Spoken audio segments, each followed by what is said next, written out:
this is a course on Louis Kahn and Robert Venturi. And so, first question, why Kahn and Venturi? I'm going to present them as very different. They're not part of the same thing. They were both at Penn, they're both part of the Philadelphia School, but their approaches are totally different. I believe they have a lot to offer in terms of how you can put your buildings together. Particularly Kahn is all about putting a building together. In a way, we can say that they each have a powerful philosophical position.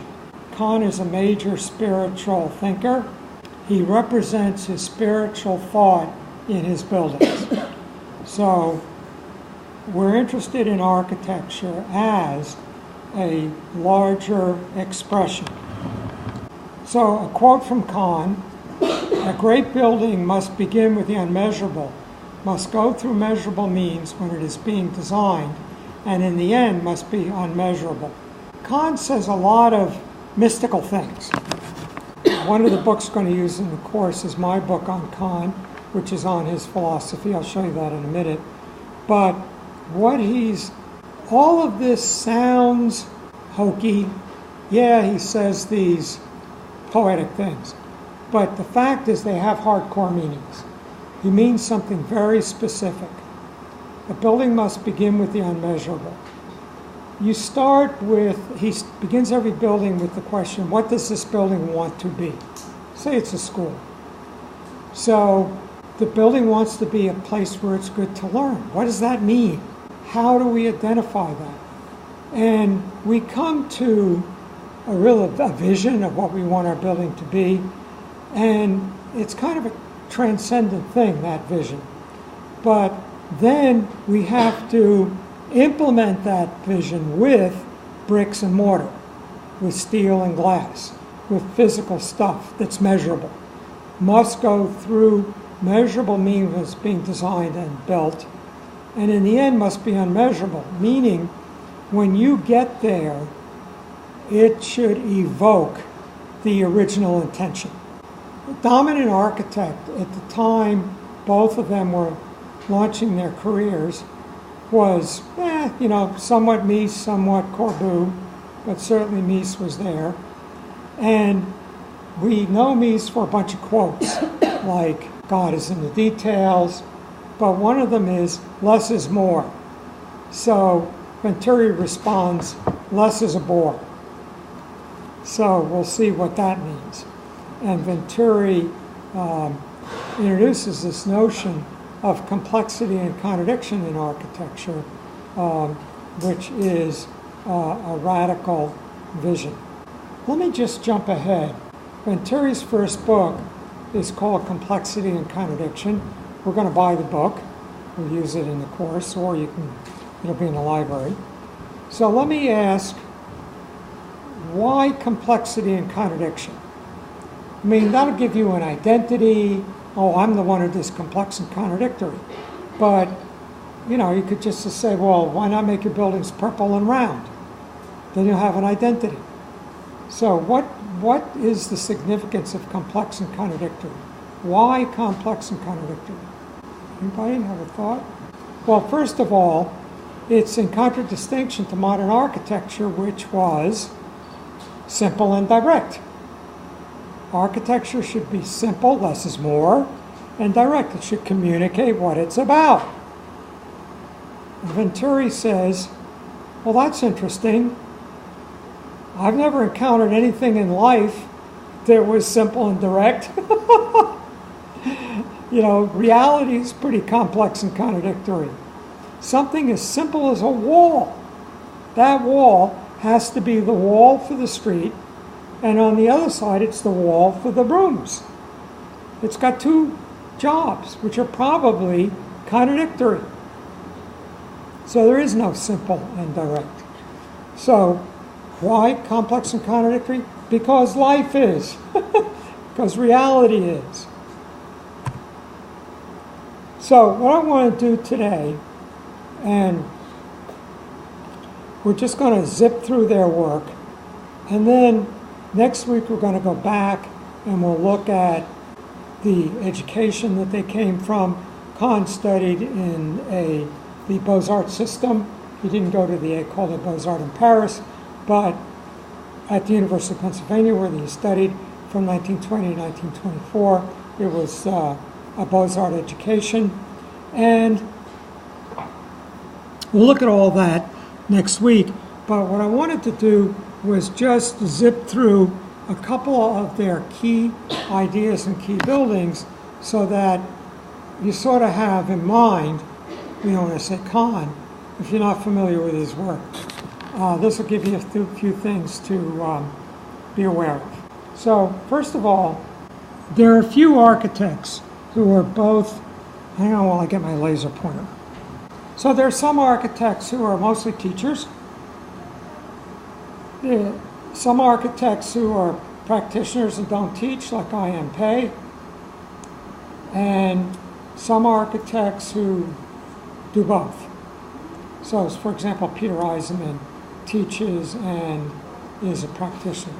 So Kahn had an architectural practice, and then he taught at the University of Pennsylvania, eventually in what's called the Fisher Fine Arts Building. We'll look at this building. It was renovated by Venturi. So we'll go into it in some detail when we get to Venturi. But right up here, in this great room with a sloped ceiling and these big windows, was Kahn's master studio. So initially he was just one of the faculty, but then he did the master studio. So if you got a master's in architecture at Penn, it was in Kahn's studio. Unless you did special, I did individual studies. So I got a master's for a thesis in theory. But most master's degree was Kahn's studio. And here is G. Holmes Perkins. Talk about him in a minute. He put together the school, the University of Pennsylvania. Here is August Commandant, who was the engineer on many of Kahn's important buildings. Here is Norman Rice. Norman Rice was a classmate of Kahn, had a very limited practice. He just, Kahn had a couple buddies, and he made sure they were paid to teach even though they just sat there. Sort of like in baseball, the bench coach. He just sits next to the manager and keeps him calm, but he doesn't have to do anything else. And then, I'm not sure he's in this picture, but there's, right here, there's a French engineer named Robert Laricolet, and his work, some of his stuff is a little bit like Buckminster Fuller. Now, interestingly, many years after, now this picture's taken around when I was there. I was there from 59 to about 66.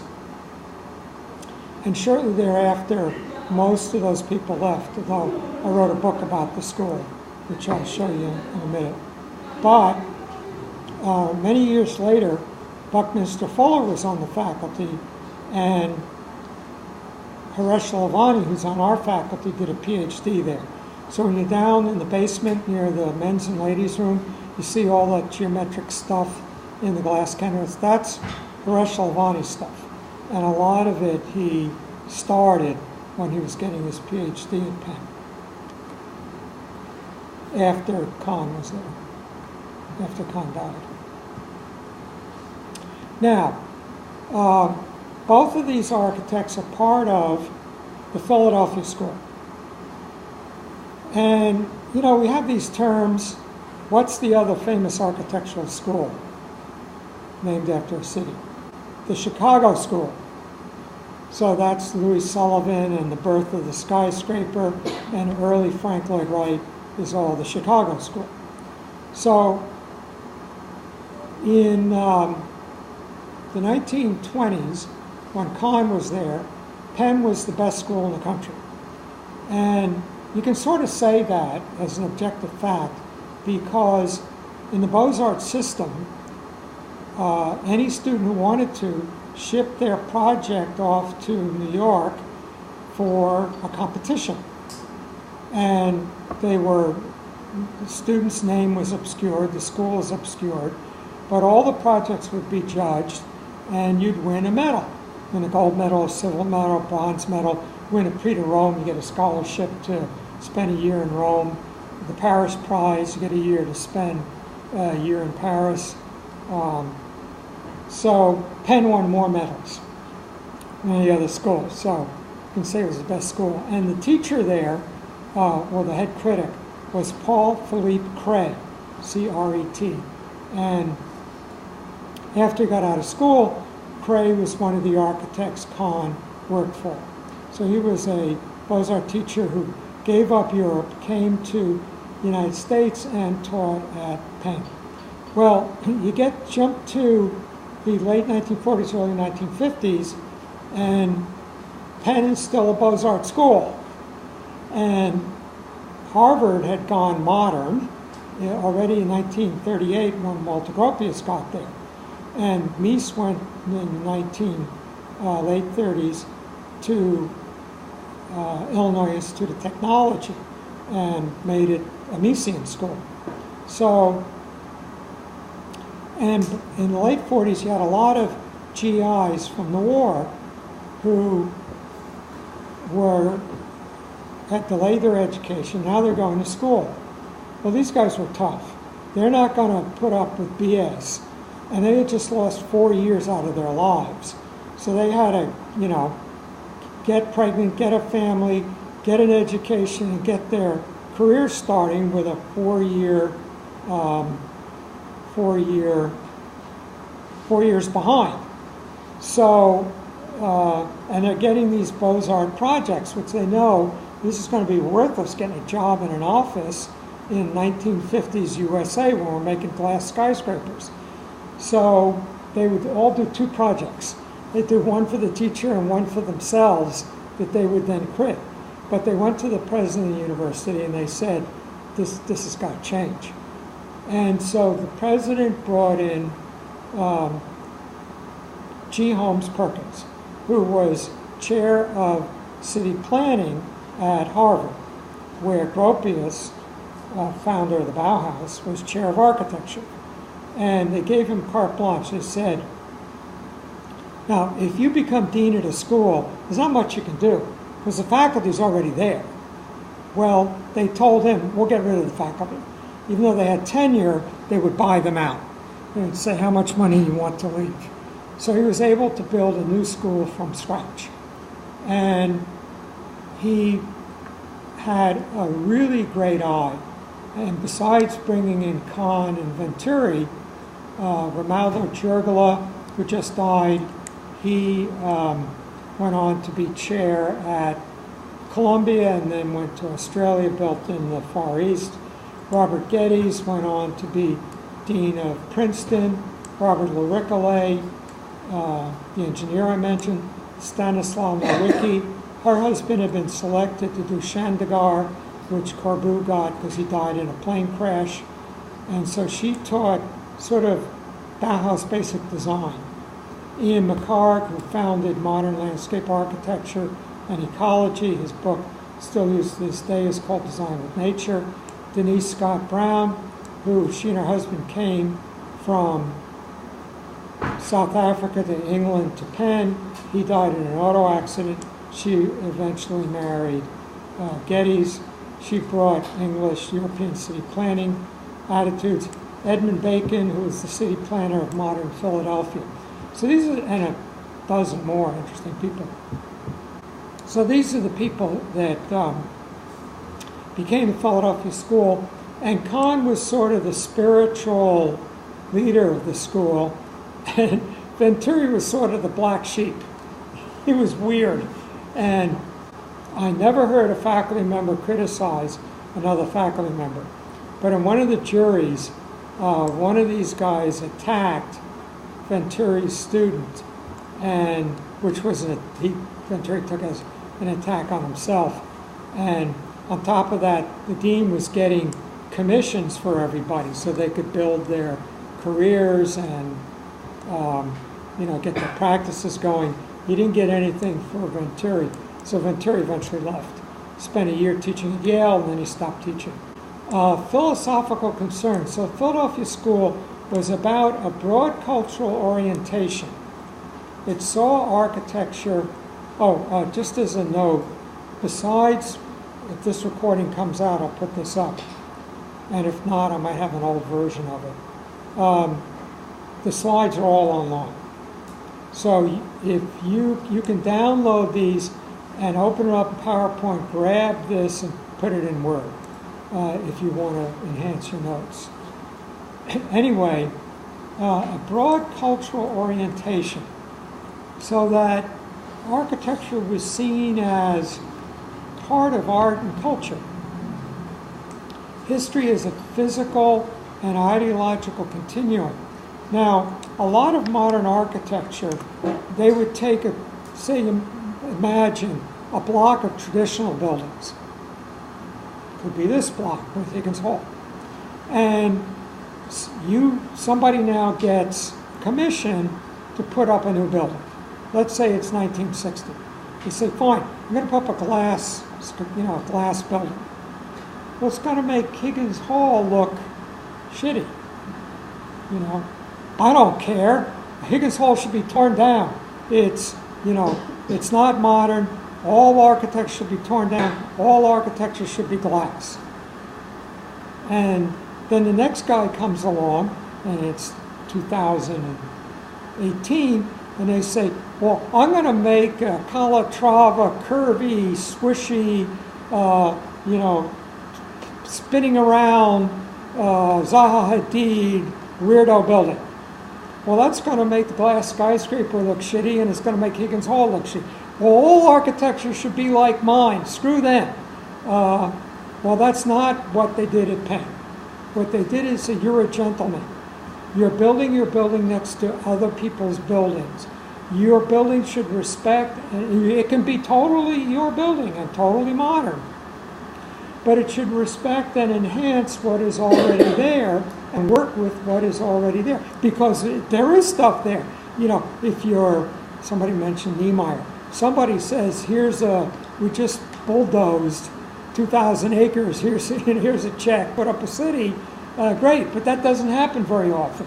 Usually your building's going next to, another building. Now, something as simple as somebody just put a new building up at Columbia, at the very north part of the main campus.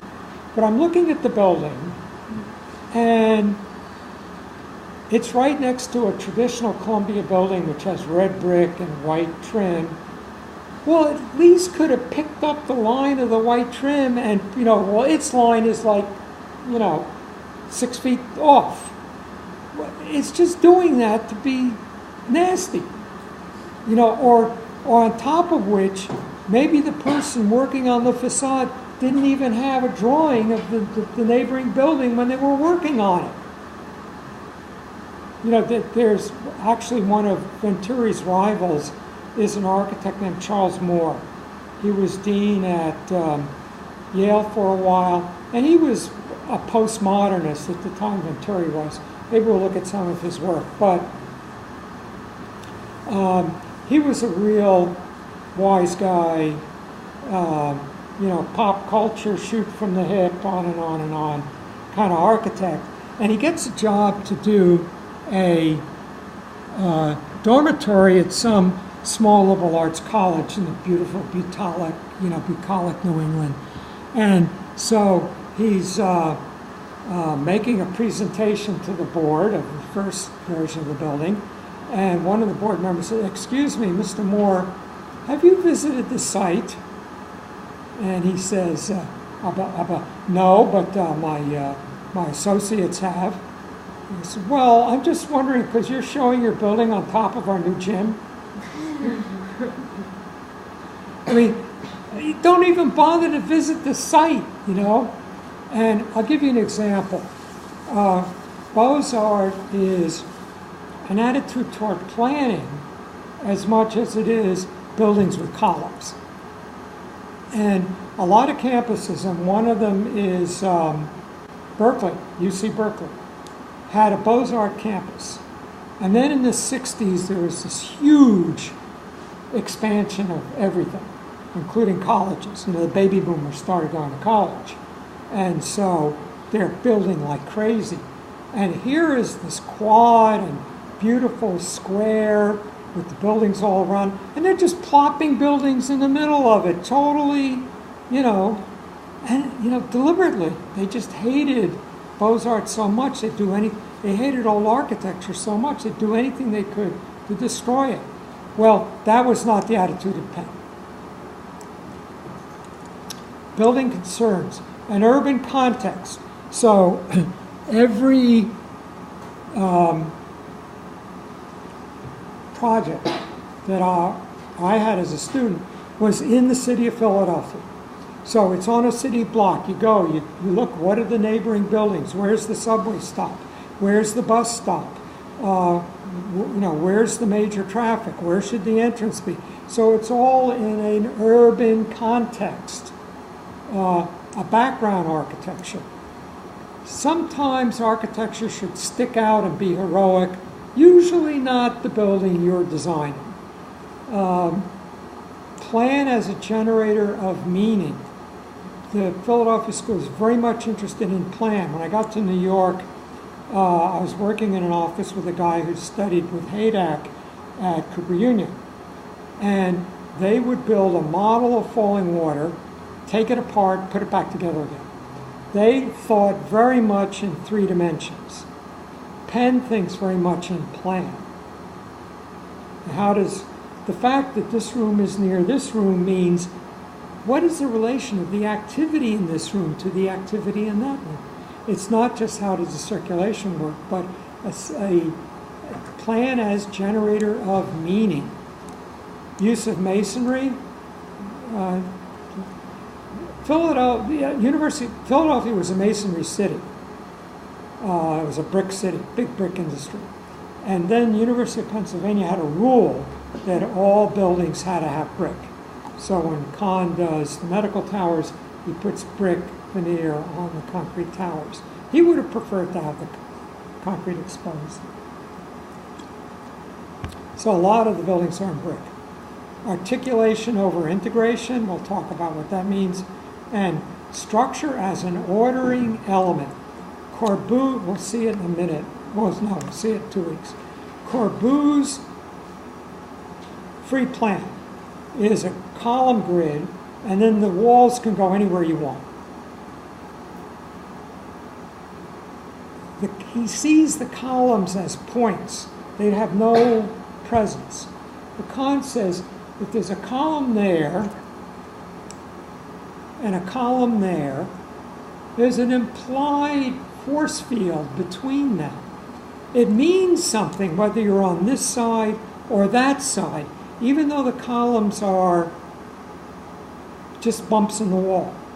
The fact that they're there projects a meaning and should help organize our spaces, whereas Corbusier says we can totally ignore them, put the walls anywhere we want.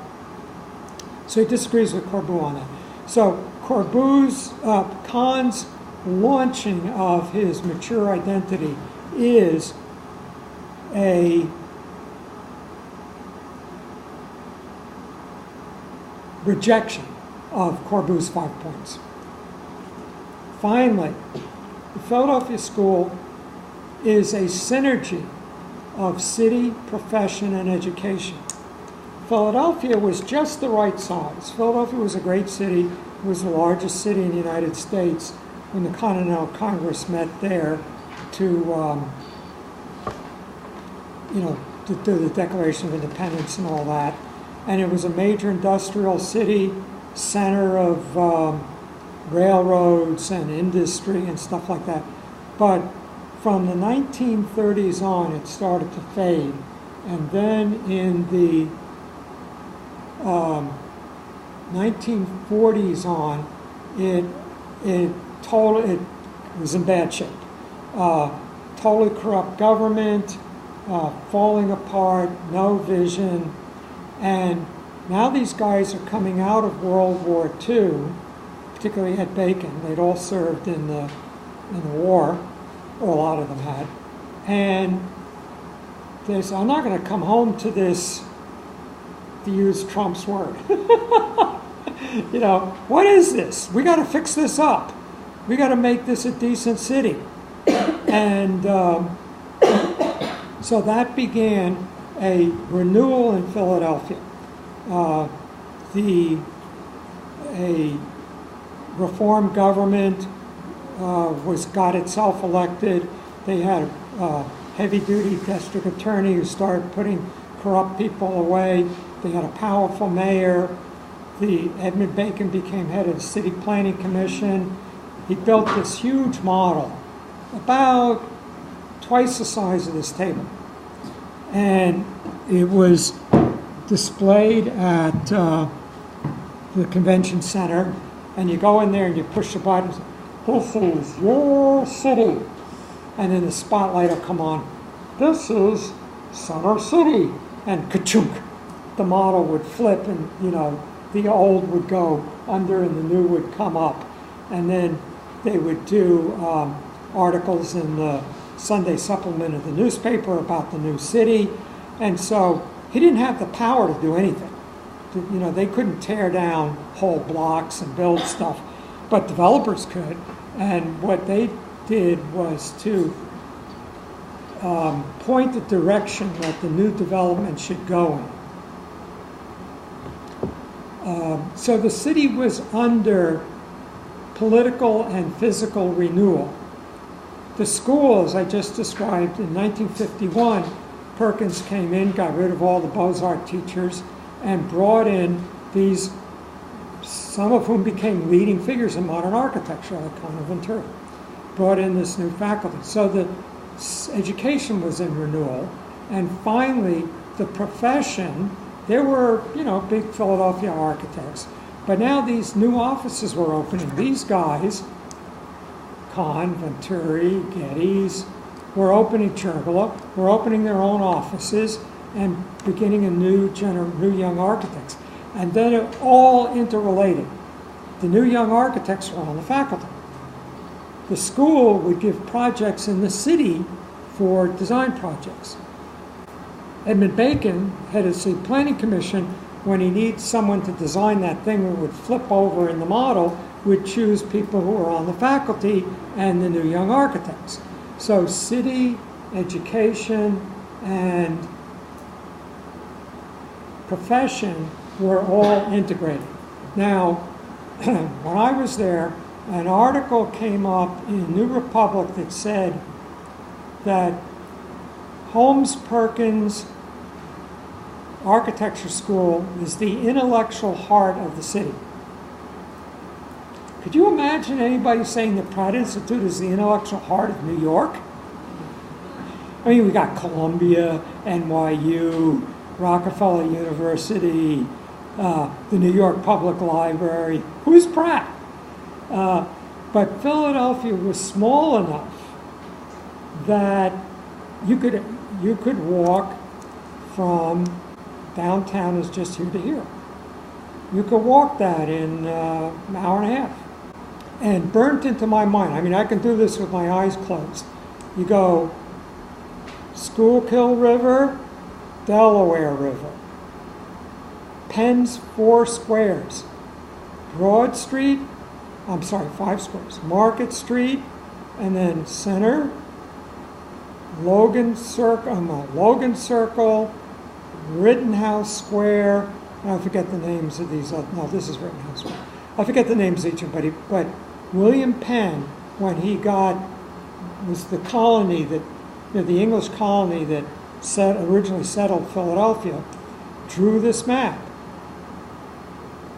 Broad Street, Market Street, and 1, 2, 3, 4, 5 squares. To this day, it organizes the city, and it's on everybody's minds. So, Kahn was born in Estonia, came to Philadelphia at the age of 5, so he's basically an American. I mean, he was here since the age of 5. As a child, he was carrying coals in an apron. They flared up and burnt his face, so he's got these scars. Studied architecture at Penn from 1920 to 24. At the time, a Beaux-Arts school. Chief critic was Paul Philippe Craig. Graduated in 24. I think the name Frank Lloyd was probably never mentioned in that school. And so he gets out of school, Beaux-Arts starts to fade, modern architecture is rising, and then comes the Great Depression. So a lot of Kahn was about how to make the transition from being a Beaux-Arts architect to being a modern architect. There's a whole bunch of architects who go, American architects, who go through that. And it's not until 1951 that he does his first building of some importance. And 61, he's launched as one of the great architects of our time, but he's already 60 years old. So he's a late bloomer.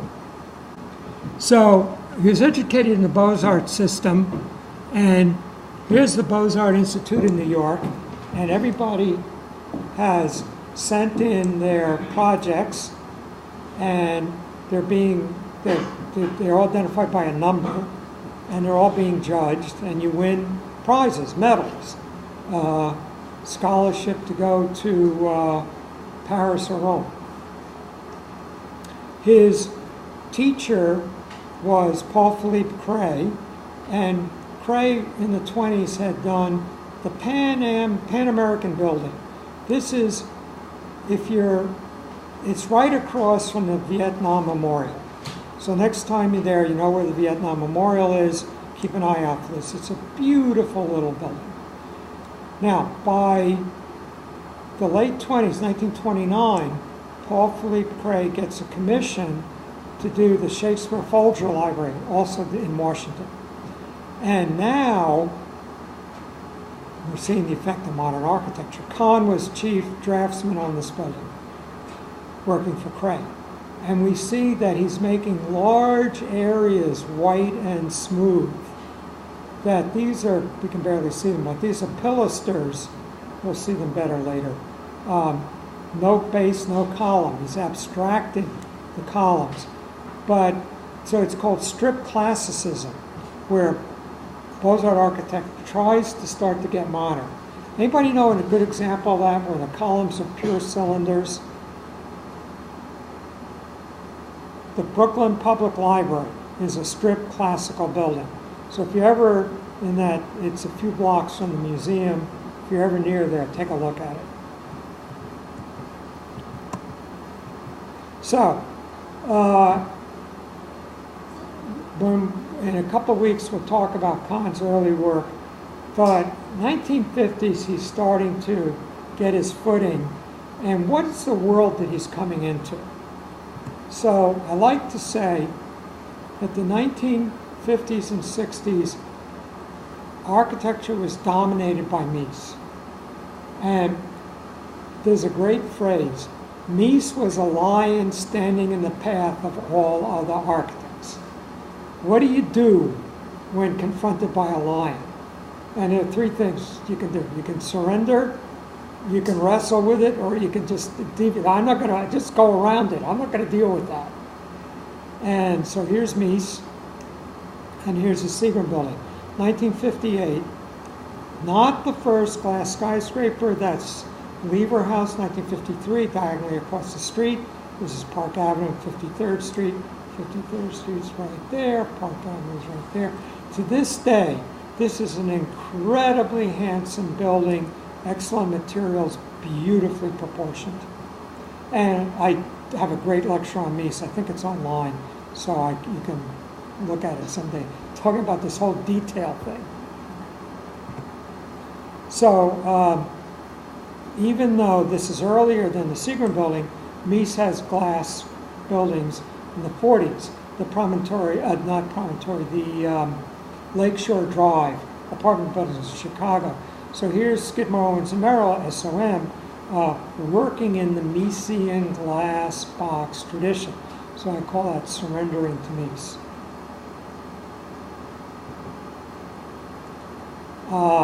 Here's Errol Saarinen, TWA. He just says, I'm just going to ignore that. I'm doing something else.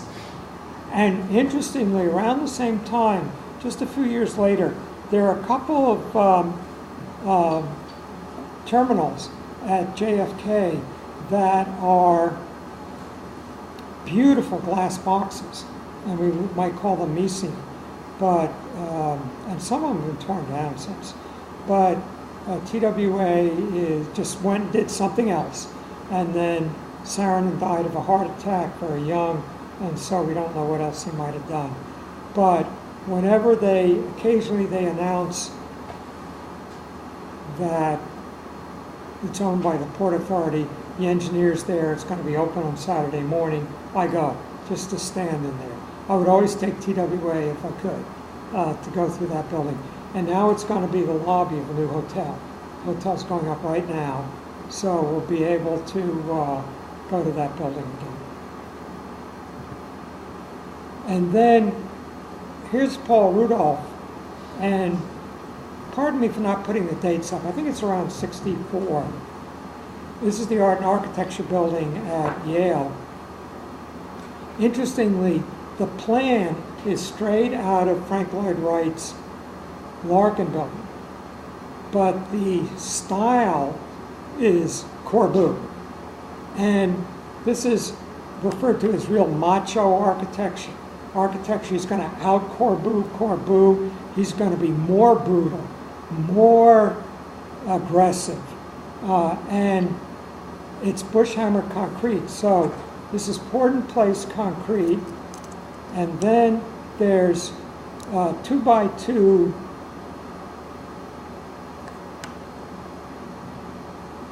boards nailed to the formwork every 2 inches. So when you pull it off, it's 2 inches and then 2 inches in, then 2 inches over, then 2 inches out. So you have a sawtooth design. And then they go with air hammers and break this part sticking out to make it even rougher. So very aggressive. And is it hostile?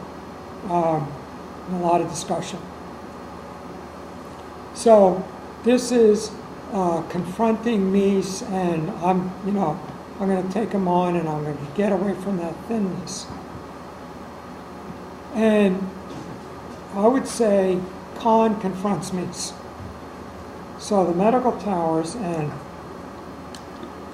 I'm going to look very briefly at the medical towers, but we have a whole lecture coming up.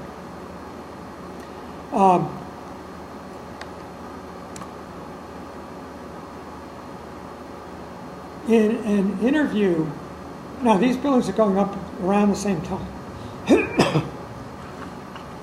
So they're both well aware of each other. And Mies is the dominant architect, so he doesn't have to worry about Kahn. Kahn's a nobody at this point. But Kahn's got to take on Mies to project his identity. And so in an interview, Kahn says, the Seagram building is like a beautiful woman in a corset. So, let's say real shapely. You want to see the shape, but you don't, because it's all stressed up in a corset. This building has columns and ducts and elevators and diagonals and shear walls. You don't see any of it. It's all hidden. It's all in a tight bronze glass skin. Kahn says, modern architecture said that the aesthetic should not be wrapping Roman columns around your building. Modern architecture said the aesthetic should come from an honest expression of the spaces, the structure, the materials, and the mechanical. Where is it? Where's the structure? Where's the mechanical? We got the spaces, continuous identical loft floors. Yeah, that's there. That's about it. So all this articulation, as we'll see, is not arbitrary. This is the structure. These are precast beams. This is the second means of egress fire stairs. This is the air towers with exhaust mechanical air. All that stuff that's stuffed into, hidden away, covered up in the Seagram building is allowed to come out and express itself in Kahn's building. So that's Kahn's challenge to Mies. This is anti-Miesian, but it's taking place well aware of Mies. unlike TWA, it says, I'm just ignoring that. So we'll just look at a very couple buildings. We're going to go through most of the major buildings on the first half of the course. And Kahn's first building of major importance is the A.N. Richards Medical Research Laboratories, yada, yada, yada. We call it the medical towers. I'll give you the real name in 2 weeks when we work on the building. But this is the building. And right away, we see that it's highly articulated. There's a lot going on here. Now, one of the things that happened, and if I wanted to pick on somebody, one of them would be I.M. Pei for the Boulder, Colorado Atmospheric Laboratory Building. He's got all these bumps, but he just sticks them on. You go inside, and what was that bump? It's just a bump in the room. These are all real things. These are stair towers, air ducts, etc. And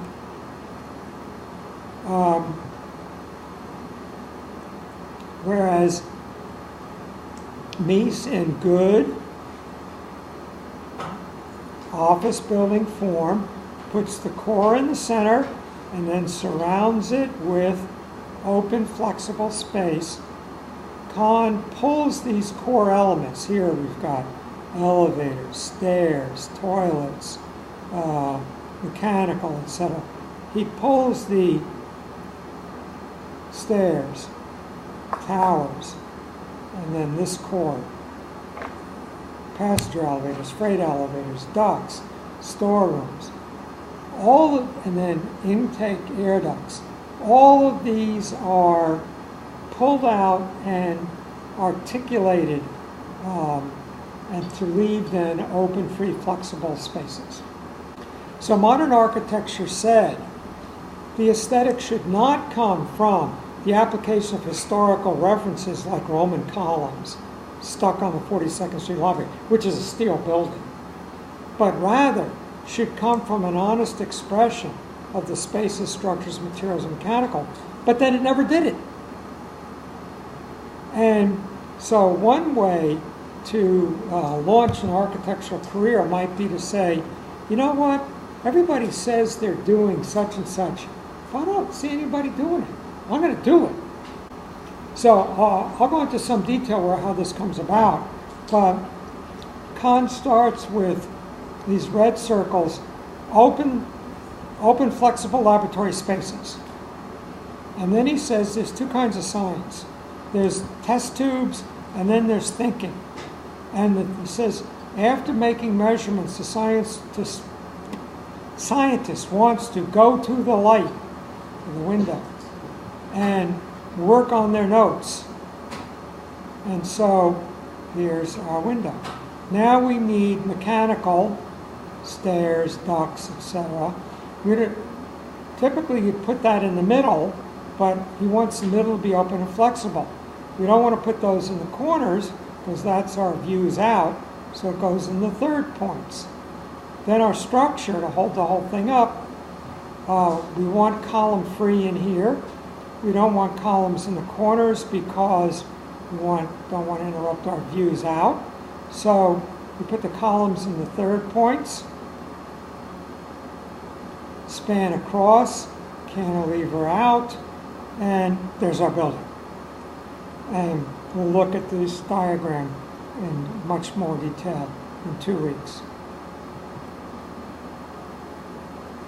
The building is precast, pre-stress, post-tension, and we'll discuss what that means.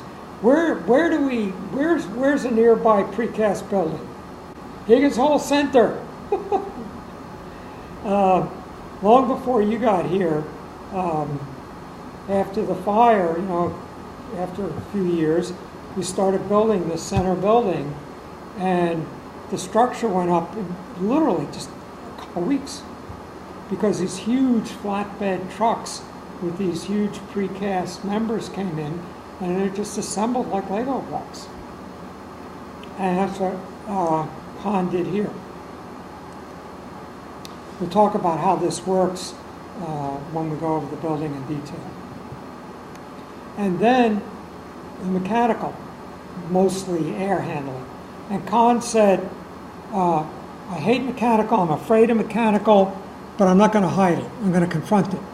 So fresh air comes in here through he calls them nostrils, goes up these tubes into these giant mechanical rooms where the air blowers are, then goes down into a given floor and then is exhausted out these tubes here. So all these tubes we see here are a diagram of how the building breathes. Now, just to give you a hard time, we're going to go in this and some other buildings in some detail. Then maybe the next week I'll give you a little quiz and I'm going to say, okay, diagram how the structure works or the mechanical works on Richards. And the point is, we can really learn from this. We can think about, does our building express the way it's breathing? Jonas Salk heard a lecture by Kahn about this building. Jonas Salk had developed the polio vaccine, was quite prominent scientific personality, and he approached Kahn and said, I want that building. I got a site in La Jolla overlooking the ocean. And Kahn says, you don't get that building, you get your building. Totally different site. Let's, start from scratch here. And he does the Salk Center. And again, I'll just very quickly look at the structure. We'll look at it in more detail later. But key thing is, we have a column here and a column here. Here are the columns. Then, spanning between the columns are these giant verandales. Verandales like a truss but without diagonals. Here are the lab floors. Now, these verandales are so deep that you can walk around in here and they run all the ducts in here, all the mechanical stuff. So we've got lab floor, mechanical floor, lab floor, mechanical floor, lab floor, mechanical floor. And you need something, the engineers run it through here and then drop it down through the ceiling to where you're working. So that's key to how this works. Go into the rest of it in a couple of weeks. These are the studies for the scientists, their offices.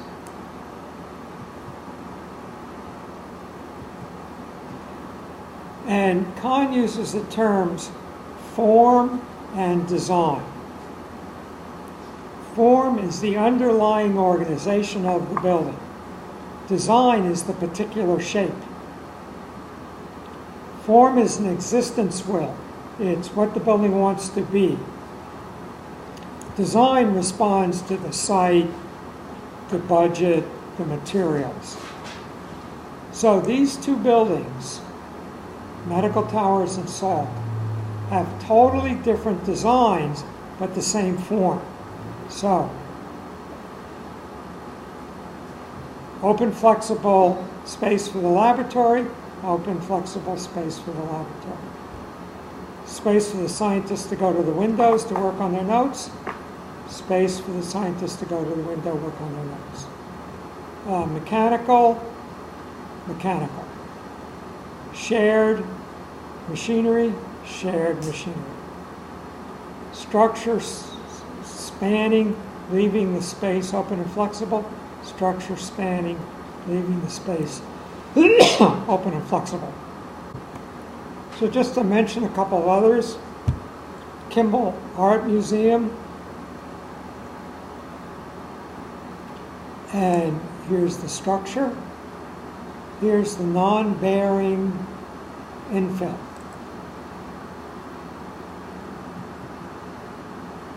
And he has a slit open in the center of the cycloid. We want to try to avoid saying vault. I'll tell you why. And light comes in here, hits this reflector, and washes the concrete, makes it glow. Yale Center for British Art.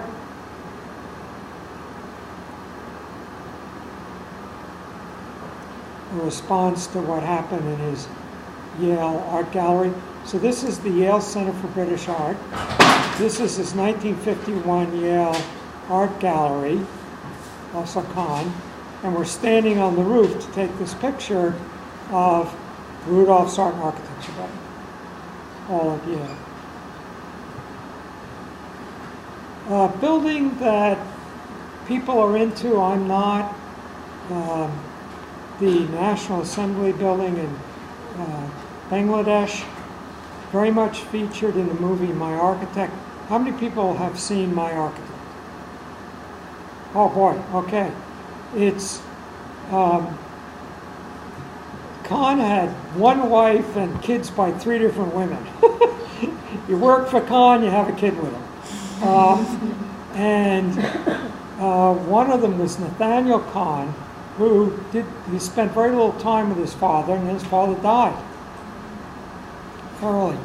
So he became a filmmaker, and he made a movie called My Architect, where he's I'm looking for my father. So he goes and he interviews everybody. What did you know about Kahn? What did you know about my father? And it's a great movie. It's really, it's a documentary of the buildings, but you can't make documentaries of buildings and anybody will watch it. So having this story of this guy looking for the mystery of Kahn really makes the movie work. We'll see if we want to watch it in class. And I was here during construction. I have to admit I haven't been there. I got to get there. But years ago in the 70s, he designed a memorial for Franklin Delano Roosevelt, and it finally got built 5 years ago. The woman who built it lives in my building. Now, I'm going to ask a question to wrap up Kahn, then we'll take a break. Where does architecture serve? Who is architecture for? And here's a project by Kahn, Mill Creek Housing. It's a public housing project. Here's a project by Kahn, Exeter Library. When he did this, he was Lewis, Kahn, and Associates. When he did this, he was Lewis I. Kahn, Architect. In other words, here he had partners. Here he's a big ego. It's him. So one of the associates is a woman who had a kid with Kahn, Anne Ting. Their daughter is Alexandra Ting, and she wrote a book on Kahn. And she knew her father. And Esther Kahn, his wife, put up with all this. But anyway,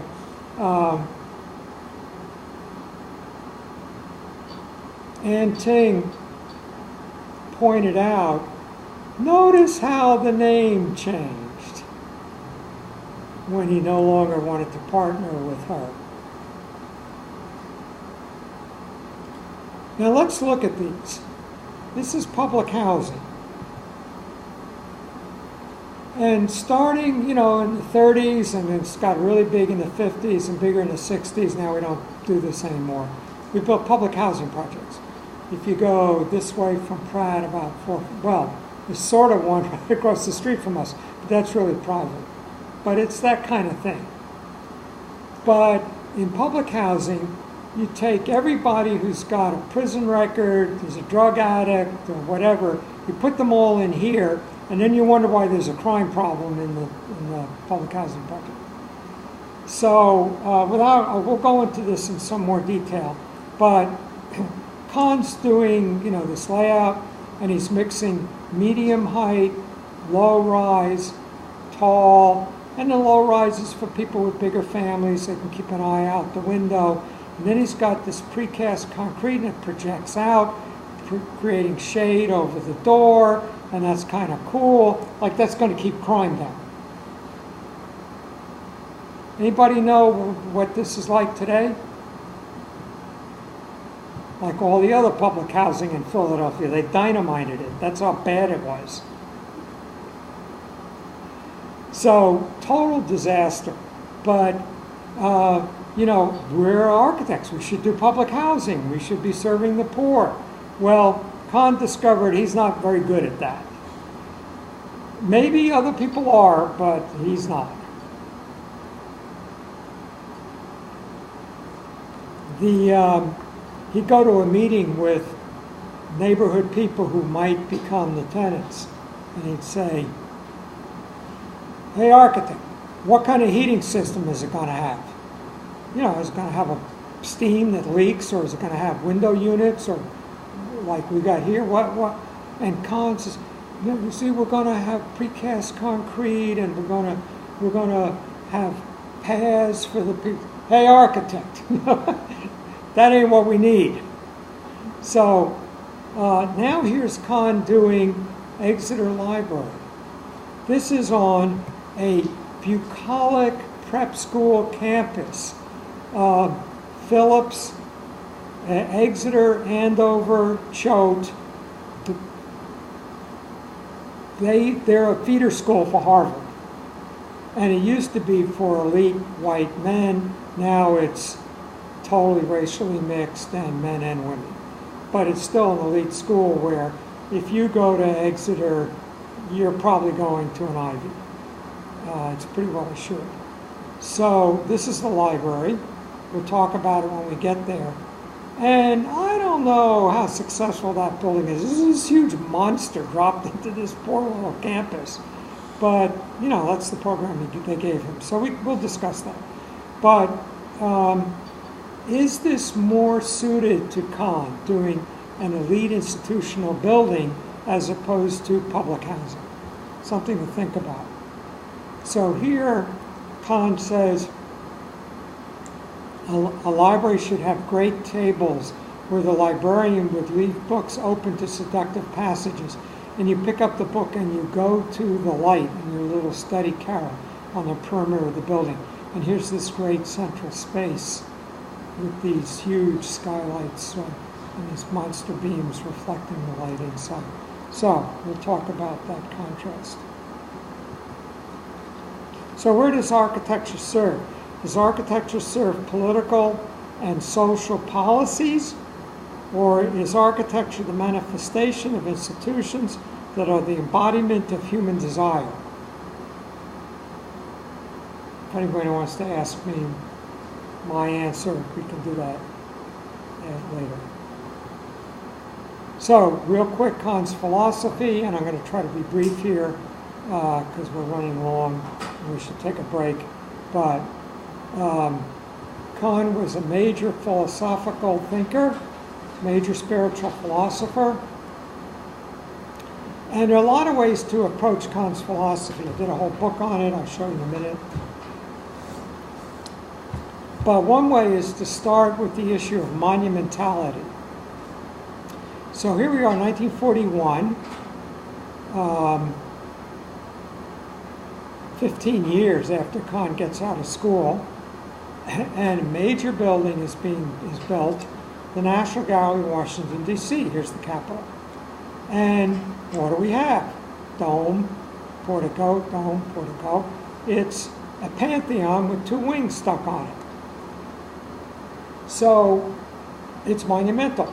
Monumentality is the celebration in form of a past that we value and feel is still living in us. If you build this, you are saying, we are descendants of Rome. Rome lives in us to this day. These are our values. Do we really feel that way in 1941? The modern architects were saying, and they freaked out when this thing happened. I mean, this is 4 years after Frank Lloyd Wright did Falling Water. This is 40 years after Frank Lloyd Wright's Prairie Stop. And they're doing this. My parents were new liberal New York New Dealers living in Washington at the time. 41's the year I was born. And they freaked out. You know, their liberal friends said, what is that? The Beaux-Arts vocabulary was Roman, which had Greek origins extended to the European Renaissance and Baroque. It said that we are Greek, Roman, and European in our origins and our cultures. No, we're not. We're in a modern world. So there's turning against this monumentality. Modern architecture said, we're going to make a new human being and a new society. We reject the past and we reject European culture. It's a hierarchical, antiquated culture that colonized the world. We want a new egalitarian culture. We want a universal materialist culture rooted in science, not in the past. We therefore reject monumentality. Louis Mumford, famous modern architecture critic, said, if it's monumental, it's not modern. And if it's modern, it cannot be monumental. Who knows what that is? Walter Gropius is the Bauhaus. So it's a perfect example of modern architecture because there's nothing Roman here. Everything here is coming from the functions of the building. We'll talk about that in another lecture. Now, they began to realize that, pardon me for just going a little longer here, but let me make a point. Anybody see the movie Darkest Hour? Anybody see Dunkirk? Okay, so Darkest Hour is the same period of time. It's what Churchill, the English discover that the Nazis are overrunning Europe, trap their army at Dunkirk, and the United States isn't going to help them, and they've got to take this on alone, and they need a new leader, Churchill, and they hand it to him, you know, when it's a real mess.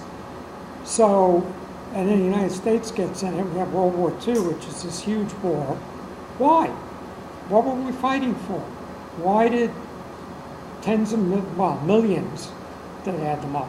Why did millions of people die? Well, it must have been for some, you know, yes, for survival, but also for values. Well, what were the values?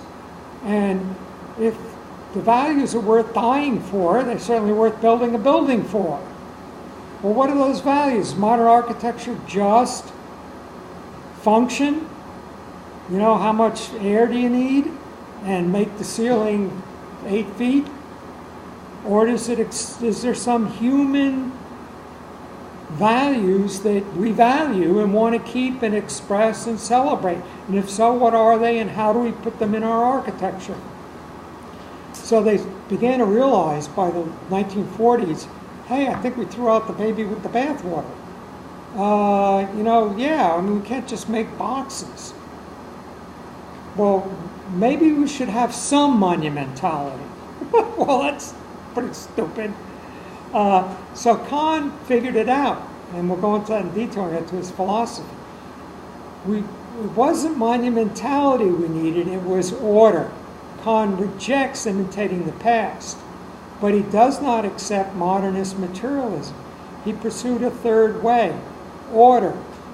Monumentality is a rootedness in a European past. Order is a rootedness in its own nature. So we design a school, it's rooted in what is education. What does education mean to us? Education is the flowering of human being. What is that? How do we understand that? How do we celebrate that in architecture? And so Kahn called that order instead of monumentality. And then he says you can't talk about order. It's transcendent of concept. So how do you talk about something that's you can't talk about directly? You use poetic metaphor. The poetic metaphor Kahn uses is silence and light. So we'll go into that.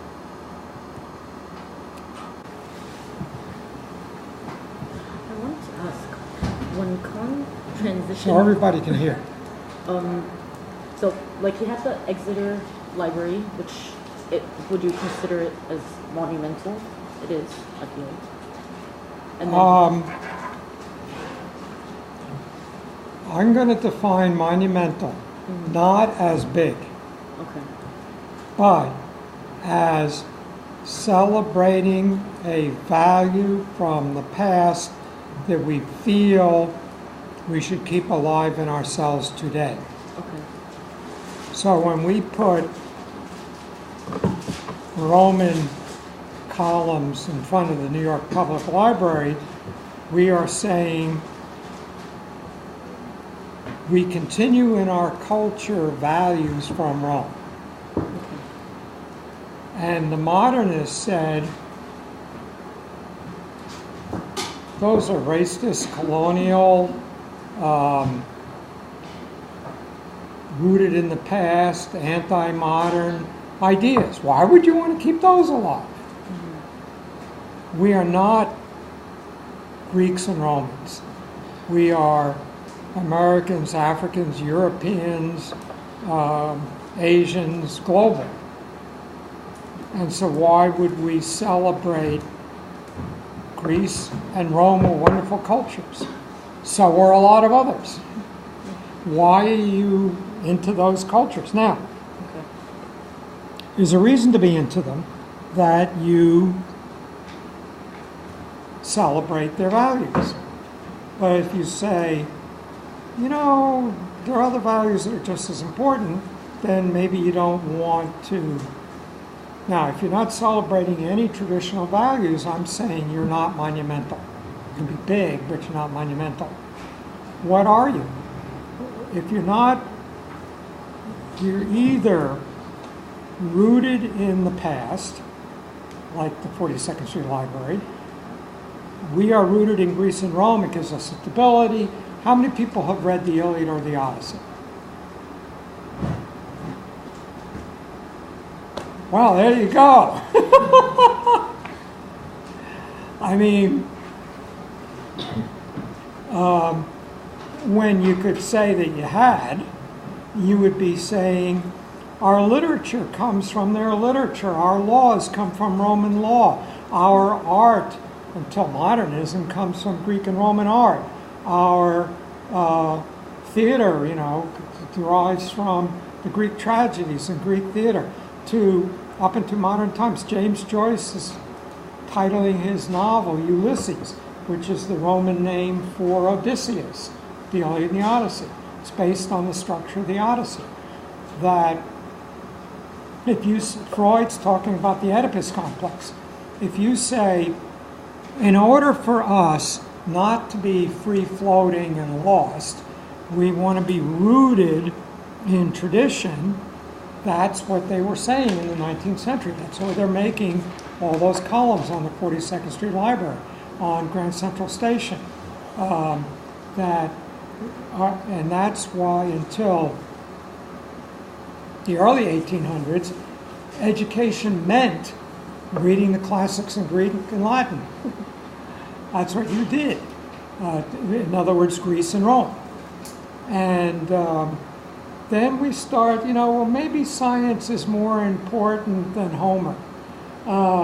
Maybe we understand the health of the human body through biology and anatomy and not through reading classics.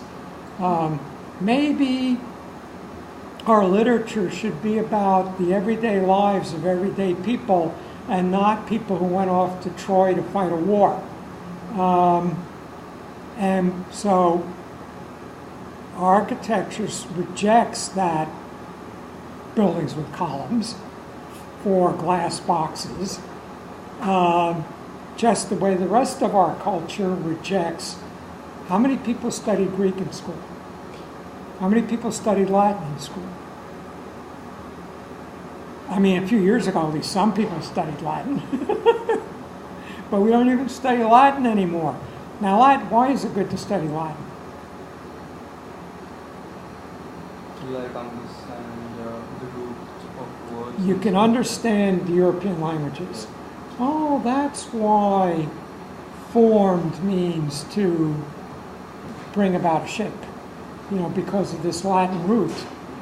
So if you're a language lover and you want to understand European languages, Latin is sort of the root out of which they all grow. If you're just happy to get along speaking normally, you don't need it. Anyway, so we'll talk more about this, but one possibility is to say we're rooted in the past. Greece and Rome, and then the Renaissance, and then, the Renaissance, Shakespeare is a Renaissance figure. So by being rooted in Greece, Rome, Renaissance, Baroque, Isaac Newton is a Baroque figure.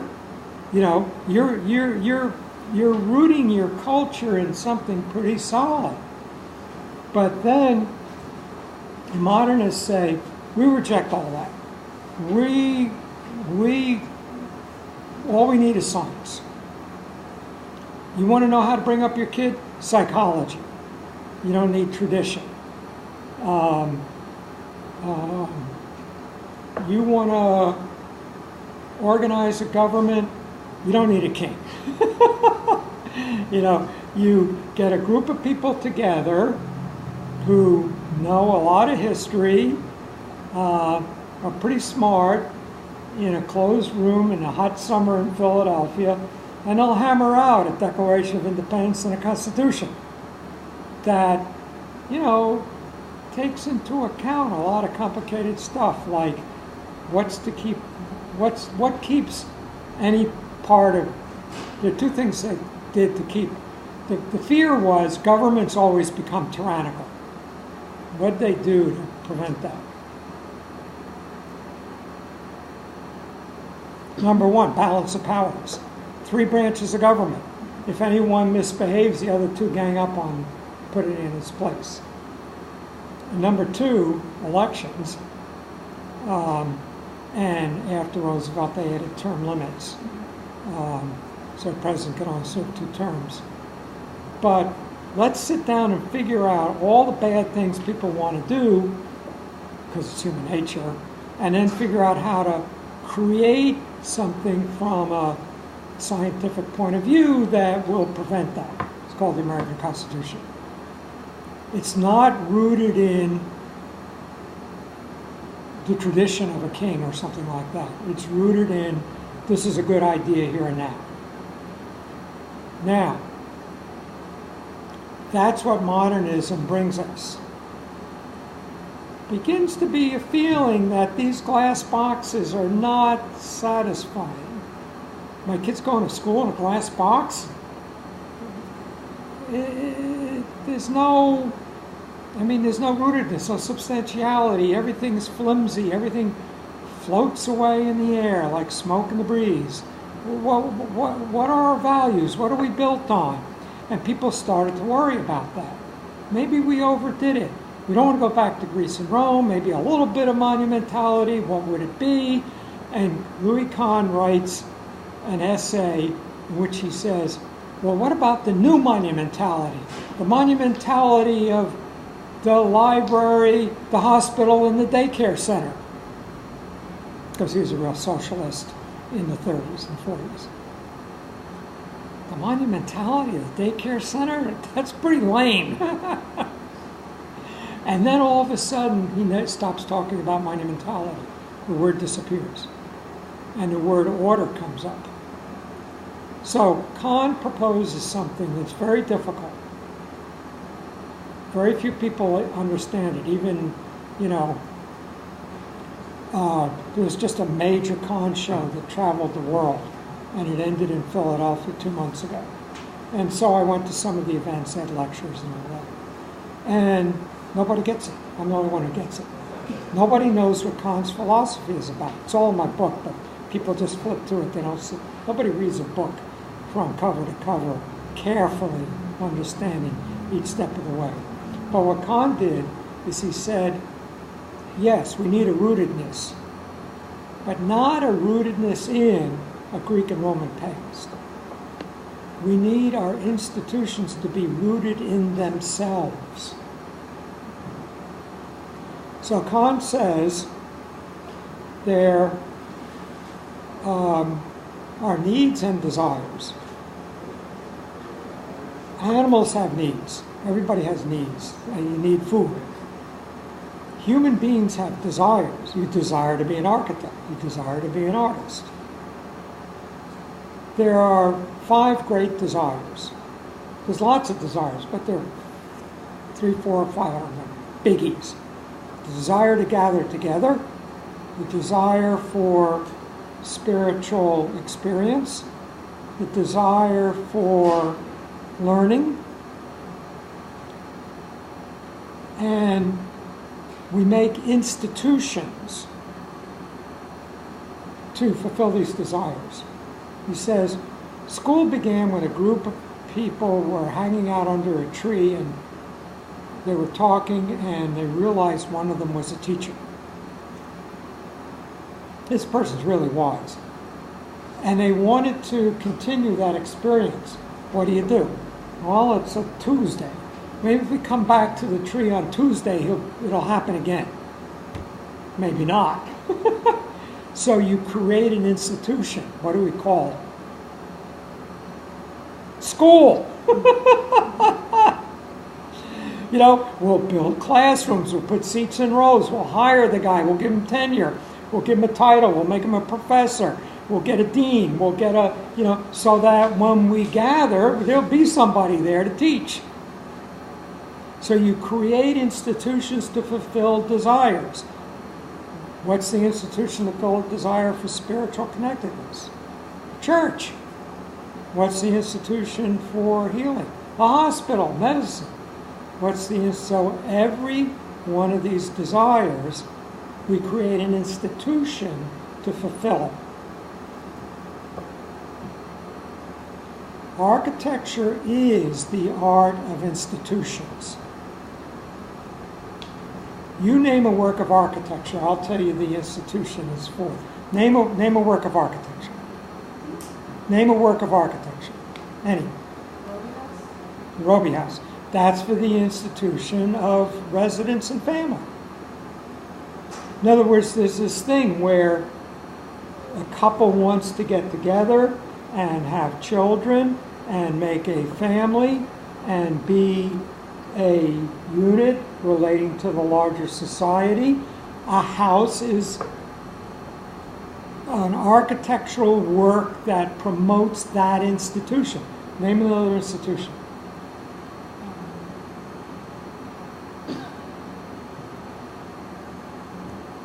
Medicine.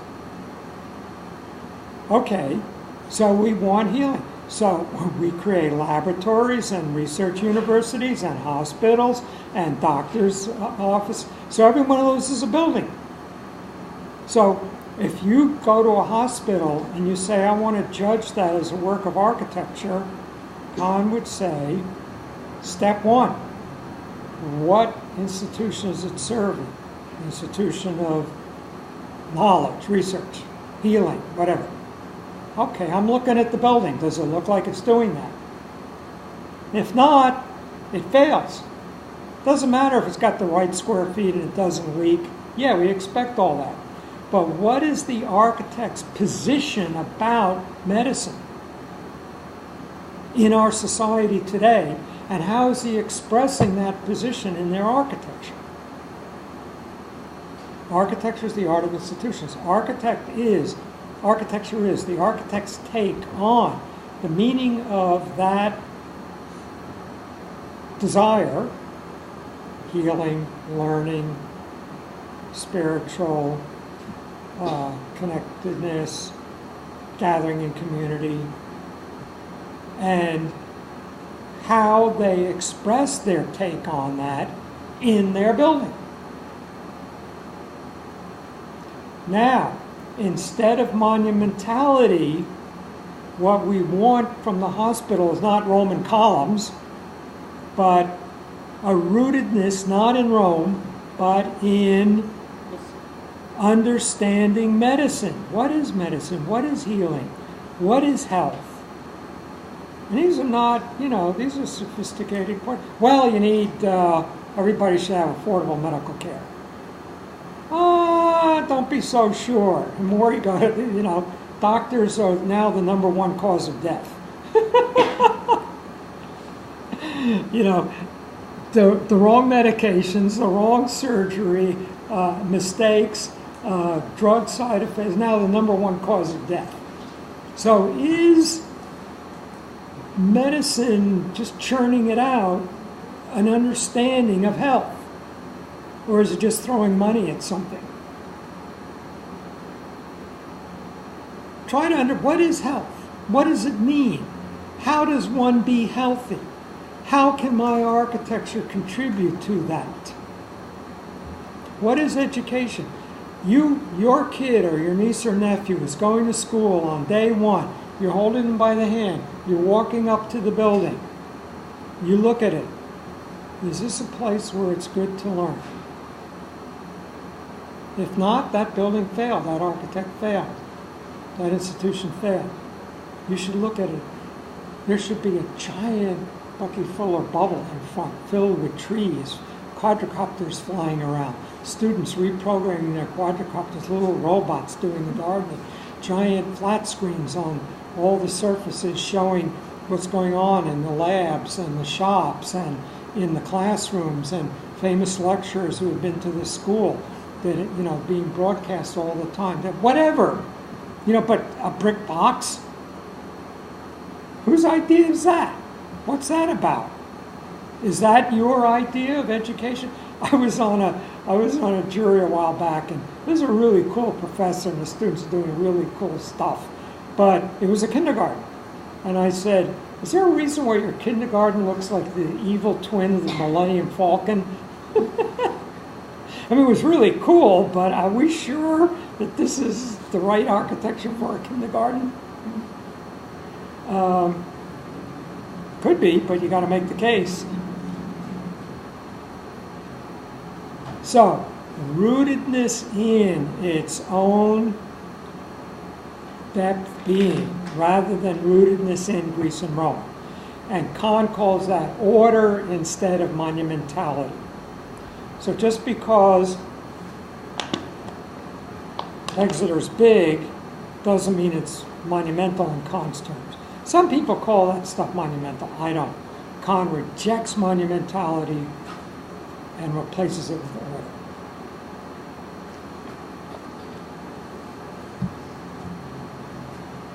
Any other thoughts? Did that work? You look like you're pondering it. Yeah. Just a question. So everything you explained right now, is that what you define as order? Say again? Is that what you define as order? Like everything? Order, well, first of all, I took it out. But Kahn says, I wrote many, I tried to find what order is. I was excited about it. And I wrote many, many words of what order is. Every time I wrote something, I felt it wasn't quite enough. If I had covered, say, 2,000 pages with just words of what order is, I would not be satisfied with this statement. And then I stopped by not saying what it is, just saying order is. And somehow I wasn't sure it was complete, and I asked somebody, and that person I asked said, "You must stop right there. It's marvelous. Just stop there saying order is." Now, what he means is you can't say what God is, because God transcends concept. If you talk about God, God's this guy who throws lightning bolts and has a beard, and that's not God. That's a puny human concept. But God transcends concept. So you can't describe God.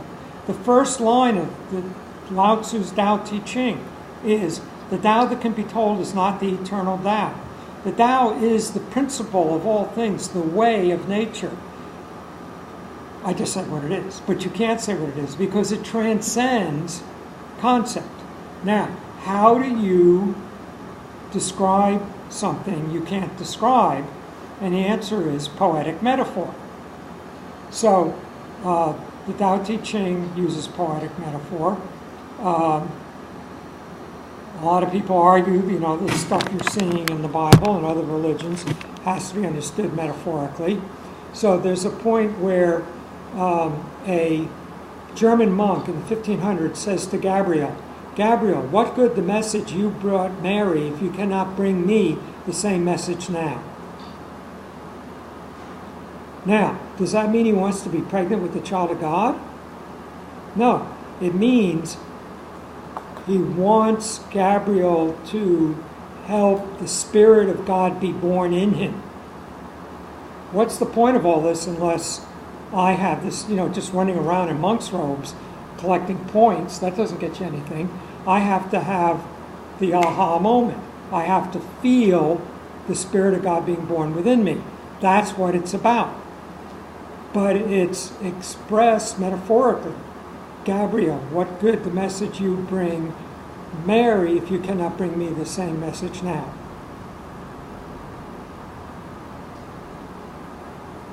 Kahn can't say what order is, but he can. He uses the metaphor of silence and light. So, silence is the realm of potential. Light is the realm of realization. Order is the whole process, whereby the creative process is reaching into the realm of potential and bringing the work, building, poem, novel, painting, into the realm of realization. In that sense, it's a theory of creativity. And that theory is there's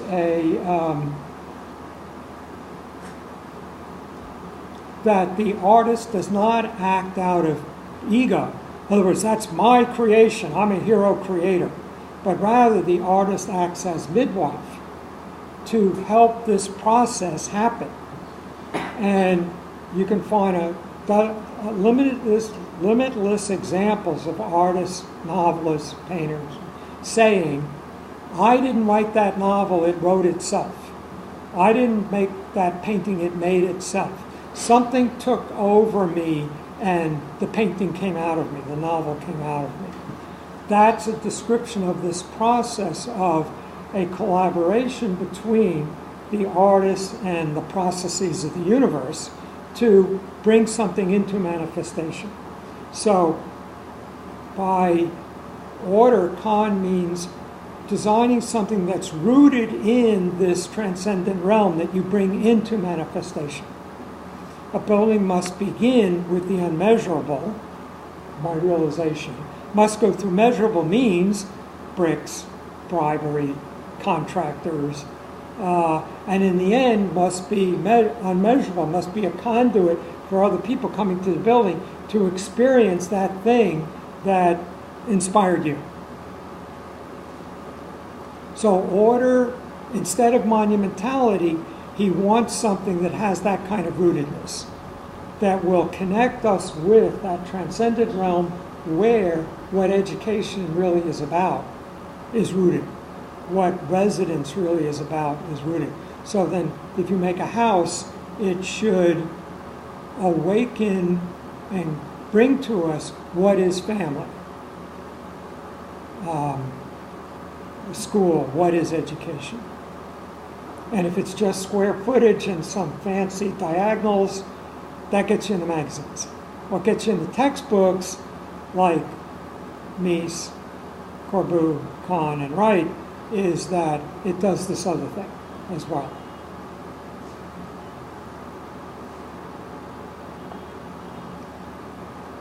Any other thoughts with that? It's really, difficult stuff, but we'll do a whole week on it later on. Any other thoughts, questions, problems? Now, one of the things I'm going to show you is when I show you Kahn saying this, Frank Lloyd Wright says the exact same thing. Louis Sullivan says the exact same thing. Sullivan says it best. So I'll show you Sullivan's structure of this understanding. Sullivan says, the germ is the real thing, the seed of identity. Within its delicate mechanism lies the will to power, the function which is to seek and to find its full expression in form. And that means that Kahn begins every project with the question, what does this building want to be? There are two problems there. What's the first one? How can a building want anything? It's a building. What's the other problem? Doesn't even exist yet. We haven't designed it yet. It's out there in this silence, in this realm of potential, wanting to come into manifestation. It's our job to help it.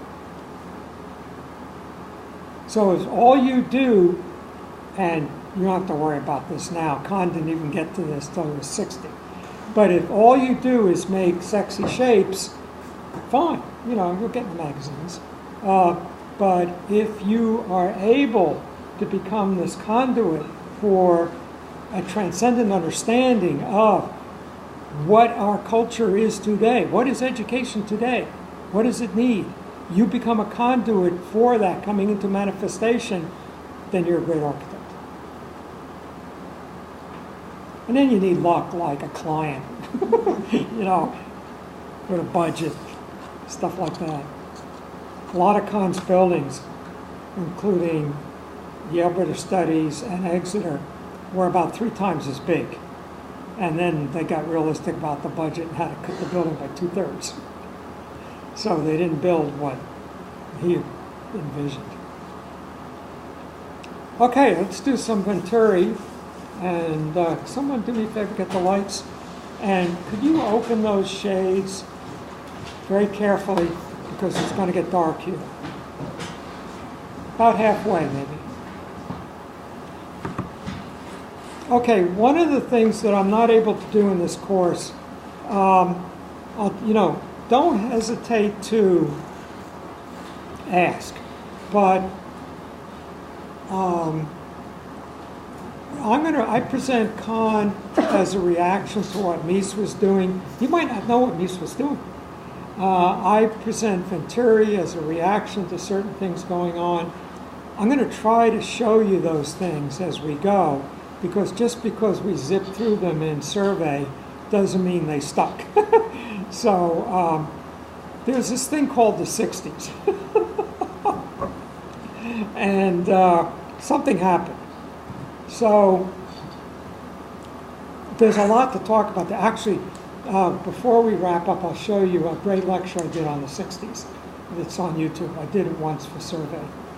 But 1932, there's a show at the Museum of Modern Art, the International Style, and this kind of stuff. Corbu and Mies.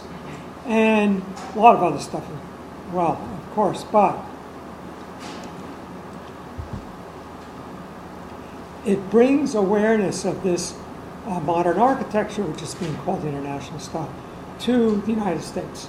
And it becomes very influential, and that influence grows very slowly. It's ignored for a long time. But eventually starts to have an impact. So that by 1958, this is an office building. And it's a pretty good one, but a lot of other office buildings, these are later, but a lot of other office buildings are around the same time, around the same idea. And this is a really good building, but you can overdo this glass box and you can do it poorly. And then here's 6th Avenue, they just start marching down 6th Avenue. These bland, anonymous boxes, one after another.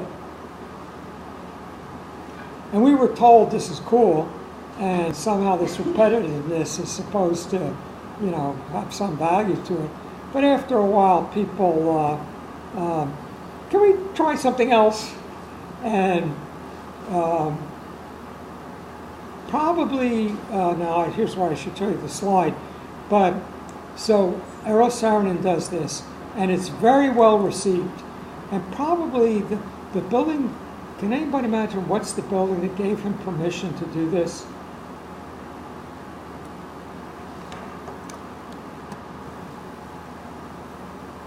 He would not have been able to get away with this if it had not been for that. So that's about 1954. And of Corbu does Ronchamp. And, you know, Corbu had been this white box, rectilinear, and then he does this. So, since he was, you know, he was already important enough that he could get away with it. So rather than saying he's gone nuts and we're going to ignore it, people had to, you know, we better figure out what's going on here. So can't, you know, spend as much time on that as I'd like, but I think that makes this possible, helps make this possible. And then also, someone said they liked Archigram, thank you. So this is Plug-in City. Somebody has just traded in their old apartment, and a new one's being like trading in your car. A new one's being delivered. It slides right in. And Disney actually built this. I'll show you the lecture. But actually, this drawing was in the lobby in my school, and we were like, "What? Are you allowed to do that?" And you know, it's all functional, so maybe. So it launched a whole other thing. So in that atmosphere of we're breaking away from this international style Corbu, Mies, white box, glass box, comes Robert Venturi. So Robert Venturi, born 1925, so he's in his 90s now and he's not well, but he's still alive. And he married a graduate student, then young professor who was just widowed. So this is Denise Scott Brown. She came to Penn with her husband. He died in an automobile accident, and they were both my teachers. And I just met, my class just met with her a couple months ago. She's 85 now. He's in his 90s. So he was educated at Princeton under L'Habitude, also in a Beaux-Arts tradition. He taught at Penn for quite a few years, left 1 year at Yale. Someone close the door, please. And then stopped teaching. He likes to call himself a traditional modernist. I don't buy it. He's regarded, and I agree, as an antagonist of modern architecture and the father of postmodern architecture. Problem is, what is postmodern architecture? We'll go into that. There's a lot of definitions. But he ignores Mies. Mies says less is more. Venturi says less is a bore. And he launches his career with two things. A book, Complexity and Contradiction in Architecture, and his mother's house. And the book's required for this course, and you should buy it, but it's also in the library. 2 books. The other one is mine. And I'll show you the book when we wrap up. But what he does is he challenges the notion of simple and direct. He challenges this sort of clean, rational functionalism of modern architecture, saying the best modern architecture is not simple, and the best architecture, his favorite architecture is Italian Mannerist architecture, and it's very rich, and we'll look at that. He does a couple of very minor projects. One of them is a coffee shop on campus at University of Pennsylvania. But how do you get started as an architect? You get some sucker in your family to let you do a building for them. So he does a house for his mother. So it's technically the Vanna Venturi house, but we know it is Venturi's mother's house. And I'm going to talk about design from image and context. And I'll just very briefly mention these ideas, but we'll go into some detail. The house is in perfect condition.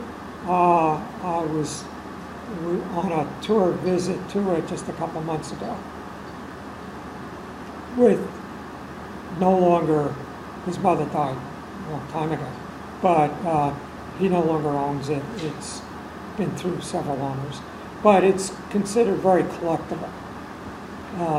You don't pay as much for architecture as you do for art, but there are people who want key buildings and will pay. And those people have to be very rich because then they have to restore them. So you buy the house for $5 million and you restore it for $20 million. Now, context. So here is what everybody else is doing. This is, 1931, Corbeau, Villa Savoye, and it's influencing, through the Bauhaus and through this and that. But when Walter Gropius comes here in the 1930s, houses in New England are these kind of boxy, functional, flat roof, etc. And what Venturi says is, I'm going to look back at history, but I'm not going to look at Corbeau. I'm going to look at a different history.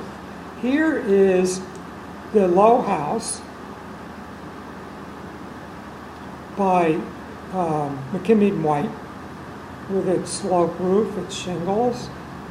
Here is the Chandler House. Here, and slope roof, Palladian window motif. Here's Frank Lloyd Wright's a house for himself, coming right off the Chandler House. The Palladian window, the dual bays, the sharp slope roof, shingles on the side. Venturi says, I'm putting myself in that tradition. I'm just going to jump back in time, put myself in this American tradition to help these Europeans. And then locational context. This is a suburb outside of Philadelphia, Pennsylvania, northeastern United States. What does a typical suburban house look like in northeastern United States? Well, sloped roof, window with lights, which means panes of glass, chimney. What do we have? Sloped roof, window with lights, which means panes of glass, chimney. But the sloped roof is a broken pediment. The window is too big. The chimney is weird. So all the elements are there, but they're perverse. Because Venturi is a mannerist architect. Mannerism means breaking the rules. Playing, not ignoring the rules, but breaking the rules. And then finally, psychological context. Ask any child to draw a house. What do you get? That's what you get. Sloped roof, window with lights, chimney. What's missing? This is my drawing. We have Venturi's drawing when he was a kid. I'll show it to you later. But what's missing from that drawing?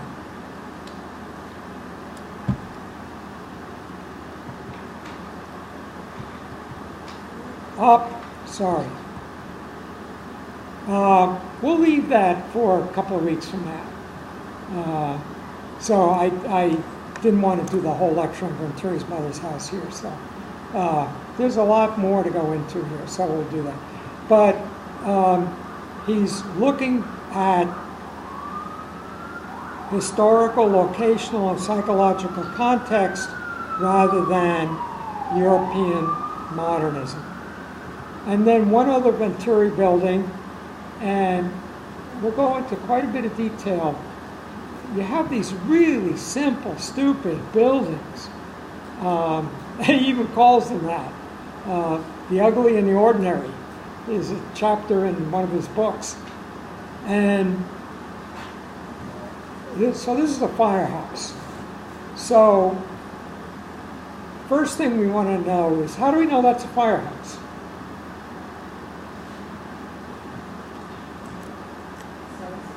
We can't really see it, but what's that?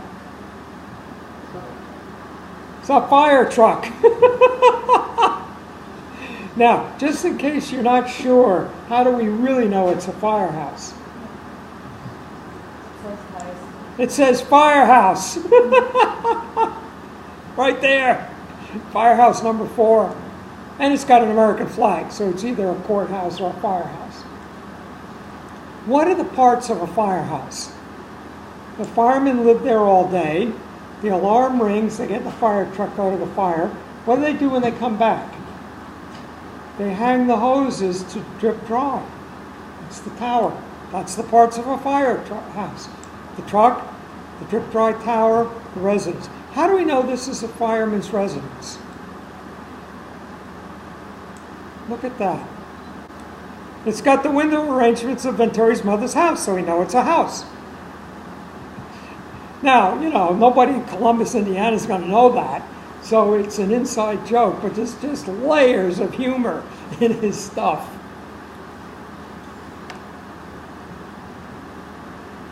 Okay, somebody get the lights, please. So, any questions about Venturi? How many people have been led to believe by your design professors that Venturi is a bad architect? Anybody? No? He's very controversial. So I'm not going to say you have to like him. What I'm going to try to say is this is what he's doing. And you can decide if you like him. So let me just kill this recording here. Well, I'll leave it on for another few minutes. Let me say a couple more things about the course.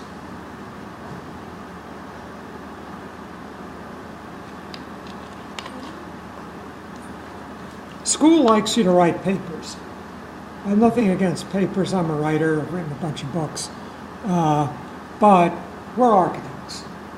So the project I had done in the past was take a building by Kahn or Venturi and compare it to a historical building. And I'll show you some past student projects. But I'm thinking something different.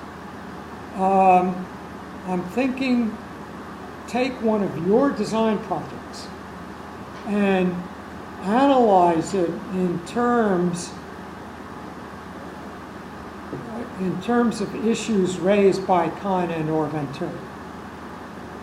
So think about if that's something you might want to do. And you can say, well, I use imagery in this way, or the structure organized, the way the spaces were organized in terms of, like the way Kahn does, or whatever. But I think that's going to be more useful feeding into your growing architectural capabilities. Because, everything here should help you be a better architect. And so to tie it to your work, I think, should help. There are two books I want you to get, and I couldn't find one of them. So one of them is my book, and it's in the library. If anybody, it's online. I don't think there are that many used bargains, but it's about $24 or something. Now, what this book is a little bit about each of the buildings. So each of the buildings, there's plans and some text. But it's in no way comprehensive, and they are not good photos because they're just magnificent color coffee table Kahn books. So, you don't need this for the pictures. You get bazillion times better pictures online. But it give you, just a synopsis on each building. But the key thing the book is about is Kahn he just wrote a few scraps, but he didn't really write, but he lectured. And his best lecture ever happened to be at Pratt a couple months before he died. And for some stupid reason, somebody recorded it. We don't have anything else, but I have that tape.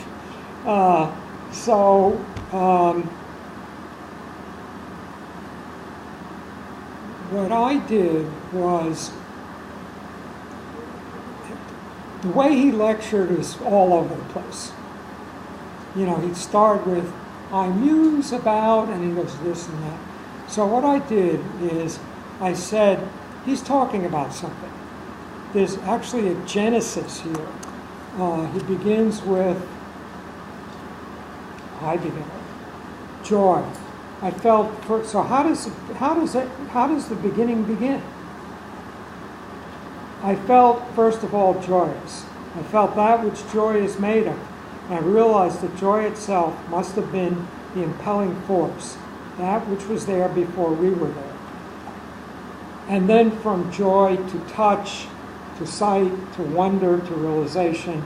So it builds up to be a whole philosophy of what reality is, and then how architecture fits in that reality. And that's what I roughly outlined in our discussion. So that's what this book is about. So what I did was, I realized nobody else could do this, because I spent now 50, but then 20 years studying Buddhism and Taoism with great masters and reading the key books. And so there was stuff that Kahn would say that didn't make any sense. Like knowing that the two were brothers, realizing there were not two nor even one. What the hell is that? So then I look at the Tao Te Ching by Lao Tzu. And then there's the same sentence. And I know what that means because you can get books that tell you what it means. Because, you know, there have been many great studies and interpretations of Buddhism, Taoism, etc. I have the books. So I'd figure out what he meant. So, okay, that's what he means. So that goes here. And all without a computer. A lot of scissors and Scotch tape. So what I did is I took the lecture he gave at Pratt. Then I outlined the ideal Kahn lecture. Then I went to all the lectures that he gave that were transcribed. Japanese magazines would have transcriptions of a lecture he gave in Ohio or something. So you know what? When he's talking about touch, he says it better in this lecture. So I get that one and put it in. So I got all these, once I had the structure, I got all these pieces from everywhere else to get the ideal Kahn lecture. That's what this is. And it states his philosophy, and I explain it. So my introduction is an explanation that I gave you before. Then you see it in his words, and then there's just a little bit, 4 pages on each building. And they're much better books on the buildings. I have another book on Kahn about the buildings, but I can't get a publisher. So that's one book. The other book is Complexity and Contradiction in Architecture, and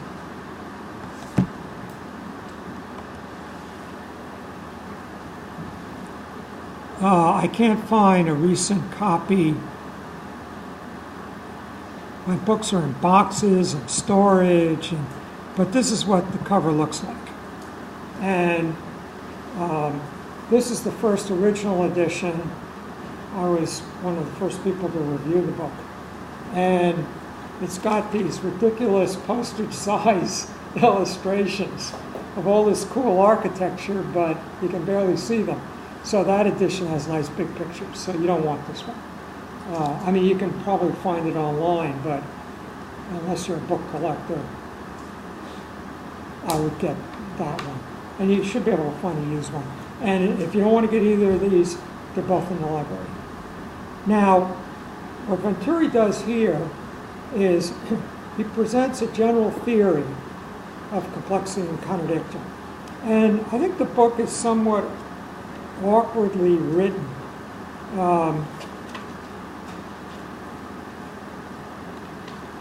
And he's got all these sections on complexity and contradiction. Ambiguity, contradictory levels, both and, the double functioning element. And the point is, these categories are not well conceived. The examples are great, but that looks more like, double functioning element than it does contradictory level. But anyway, so but it's just a delight. And one of the great things about the book is he conceived it on a year-long Rome fellowship. Graham Foundation, somebody sent him to Rome for a year. And he's from an Italian background, so. And a lot of the photographs are his. And he reintroduced into architecture a lot of things that, architecture is very editing, like what's in the history books and what's not in the history books. And so a lot of this stuff were forgotten. They had been major architects in their day. He writes about them there, and all of a sudden, people doing their PhD thesis on these people, and they're coming back into recognition. So he rediscovers a lot. A lot of it is about Mannerist architecture, which is just a hoot, just weird, mind-bothering stuff. So that's a fun book. And then there are a couple others. We'll talk about his book, it's done with Denise Scott Brown and Steve Eisenhower, called Learning from Las Vegas. But this is the key book. So any questions about Venturi?